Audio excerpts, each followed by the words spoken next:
Interview ఏమైందిరా? నిన్నేరా? పొద్దు పడవక ముందే అభ్యంగన స్నానాలు, సూర్య నమస్కారాలు చేసి గాయత్రి మంత్రం జపించే కుటుంబంలో పుట్టినా ఆ గాయత్రీదేవి కరుణించలేదంటే ఏ జన్మలో చేసుకున్న పాపమో ఈ జన్మలో కొడుకు రూపంలో శాపమే కూర్చుందిరా. అవును, మీరే పాపం చేశారు. తరతరాలుగా మీ తాత ముత్తాతలు సరిదిద్దుకోలేని మహాపాపం చేశారు. చాతుర్వర్ణ వ్యవస్థ పేరుతో కులాలను సృష్టించి మీ ముందు తరాల వారు అతి పెద్ద పాపం చేశారు. ఆ పాపమే మాకు శాపంగా చుట్టుకుంది నాన్న. మనిషి పుడితే పూజలు, చస్తే పూజలు, ఆఖరికి గుండు గీస్తే కూడా పూజలేండి నాన్న. ఇవన్నీ దేనికి నాన్న? మనం బ్రతకడానికి కాదా?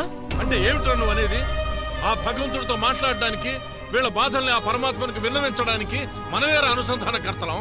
ఆ దేవుడితో మాట్లాడడానికి కూడా ప్రత్యేకంగా ఒక భాష ఉంటుందా? అలా అయితే ఆ భాష మనకే వస్తుందా?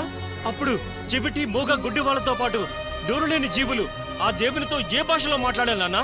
నోరు ముయ్యరా అప్రాచ్యపు వెధవా! నీ మాటలు వింటే ఆగమ శాస్త్రాలు ఘోషిస్తాయి. ఆ దేవుడికి మనం అంటే ప్రీతి, అర్చకత్వం మన సొత్తు, మనం మాత్రమే చేయాలి. అలా అని ఎవరు చెప్పారు నాన్న? అది మన సొత్తు, ఇది మన సొత్తు అంటున్నావే, దాన్ని రిజర్వేషన్ అనకూడదా? దేవుడి దగ్గర అందరూ సమానమే అంటారే, అలా అయితే వాళ్ళని ఆలయాల్లోకి ఎందుకు రానివ్వట్లేదు నాన్న?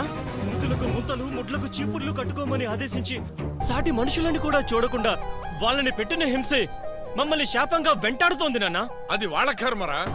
గత జన్మలో చేసిన పాపం అనుభవించాలి అని రాసున్నప్పుడు పూజలతో ప్రాయశ్చిత్తం చేయించుకోమని చెప్పడం ఎలా న్యాయం నాన్న?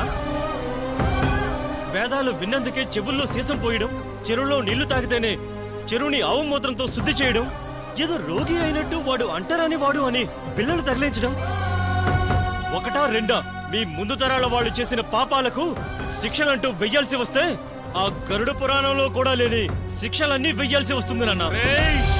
అలాగే ఇంకెన్నో పాపాలు చేసి మమ్మల్ని శాపగ్రస్తుల్ని చేశారు కదా నాన్న. మనం శాపగ్రస్తులం ఏమిట్రా? ఈ భూమి మీద అందరికంటే ముందు జ్ఞానం సంపాదించింది మనమే. కానీ వాళ్ళని మనుషులుగా చూద్దామన్న ఇంగిత జ్ఞానాన్ని మనం మర్చిపోయాం నాన్న. వాళ్ళ మీద ఇంకా ఆధిపత్యం చలాయించాలని చూస్తున్నాం నాన్న. కానీ ఒక్కటి మాత్రం నిజం నాన్న. ఏమిట్రది? మన అగ్రకులస్తులు వాళ్ళని ఏనాడో దగ్గరకు తీసుకునుంటే మన దేశంలో సమసమాజం ఎప్పుడో వచ్చుండేది నాన్న. రాజ్యాంగం రాసుకున్నప్పుడు వాళ్ళకి రాజకీయ అవకాశం 10 సంవత్సరాలు ఇచ్చింది.